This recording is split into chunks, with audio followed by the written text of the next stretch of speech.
sword friends. I had some requests to please show a short sword, what we call a wakizashi. And I have a wakizashi here that I brought from my collection.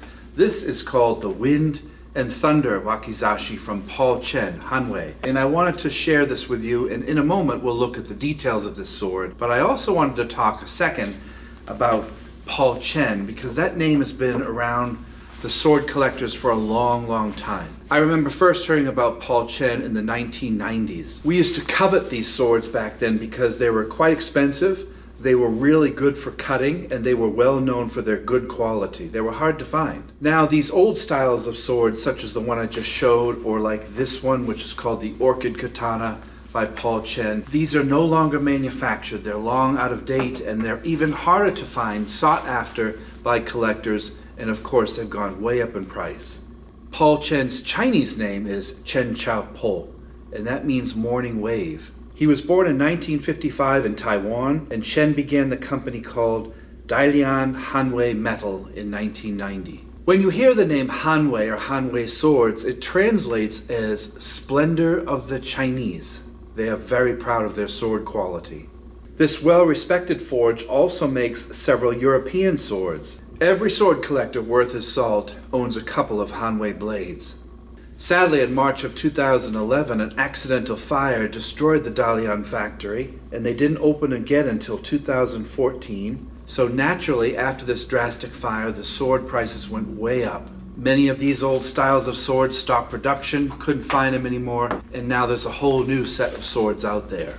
They are still in business today, so here's a photo of their factory buildings. They're also one, if not the biggest, sword maker in the industry, and they have over 300 employees at the Dalian factory. If you know Paul Chen, you also know of his son, Ron Chen. Ron was one of the few people that went to Japan and studied under Yoshindo Yoshihara in Tokyo.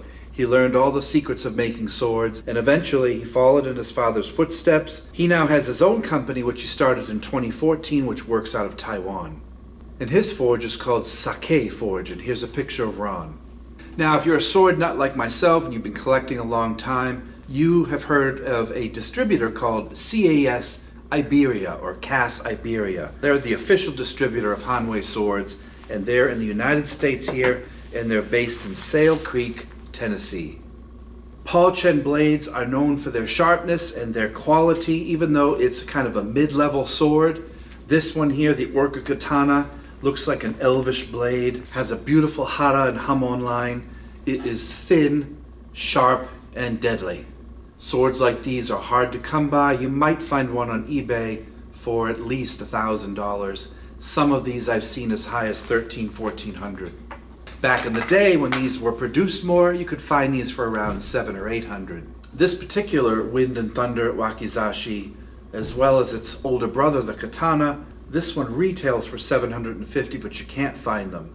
There's just something about the specs, the heaviness of the blade, the quality of the ito and stuff, the koshirai, that I find is much more desirable in finding these older, no longer made swords. That's not to disparage on the new swords. Paul Chen, Hanwei, they make great swords still, and they even make a lot of European swords. Overall, their reputation is quite good in the sword market.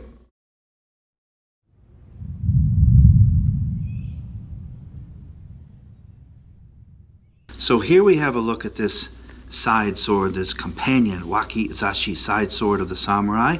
This would be held on his person at all times, even when the long sword was not permitted, or he had to leave it outside or in the foyer. He would carry this on his person, on his waist, in case of problems. This particular sword has two basic themes to it. A lot of Paul Chen swords have themes. One of them is the Raijin, the god of thunder theme, which we'll show in a moment, and the Mitsudomoe motif here. These, as you can see, this is a very common symbol in Japan, Mitsudomoe, and these are 3 circular commas here, and as you can see, they're all along the sword here.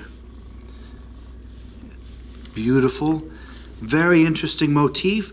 These are in many cultures, like the Triskelion and Celtic times. These circlets are thought to represent the circle of life. In Japan and Shinto religion, the symbol is associated with Hachiman, the god of war, and the god of archery. So this is a very common symbol you can see in many houses.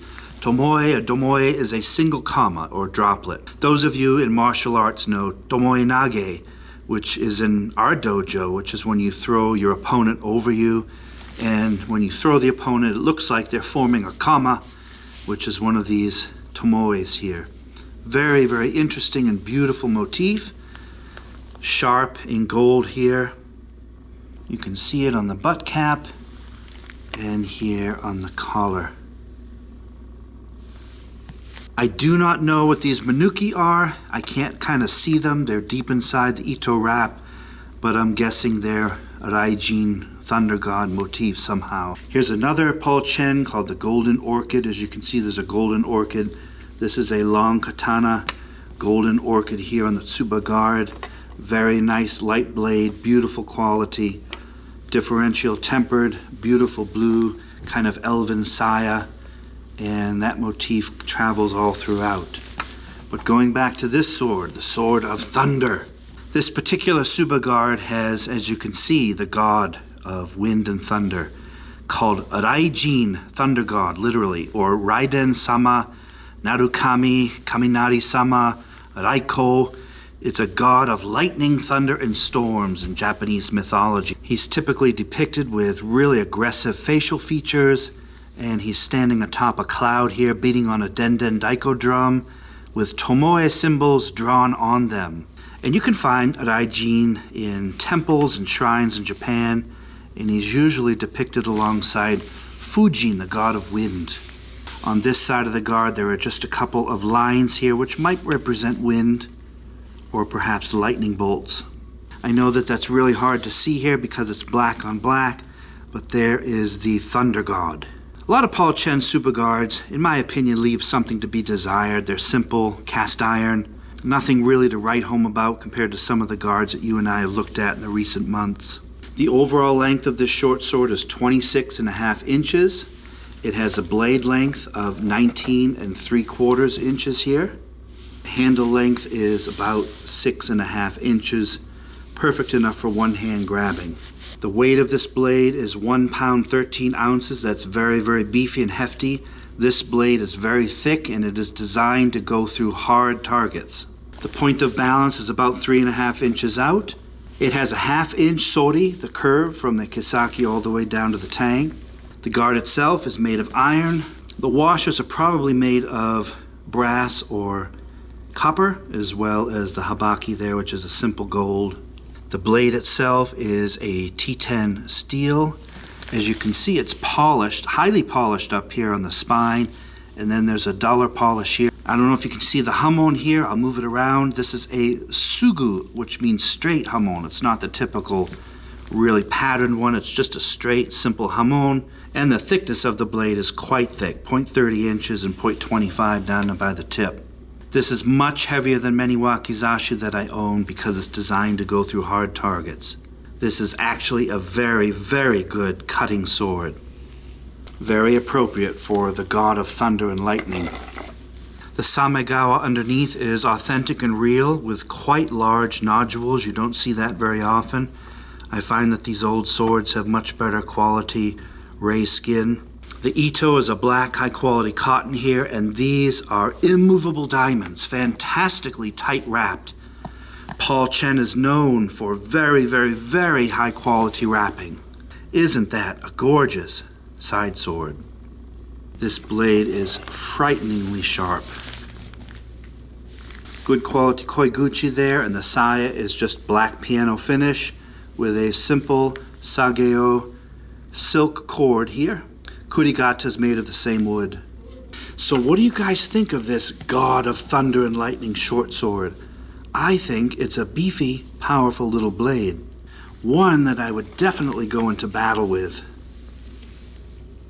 So there's a look at one of the old school, hard to find, currently out of stock, high quality, good blade, tight fitting Hanwei swords, which this model, this one they stopped making many years ago. I don't think they're going to make these ever again. So if you can find these on eBay or wherever you look for swords and the price is right, grab one.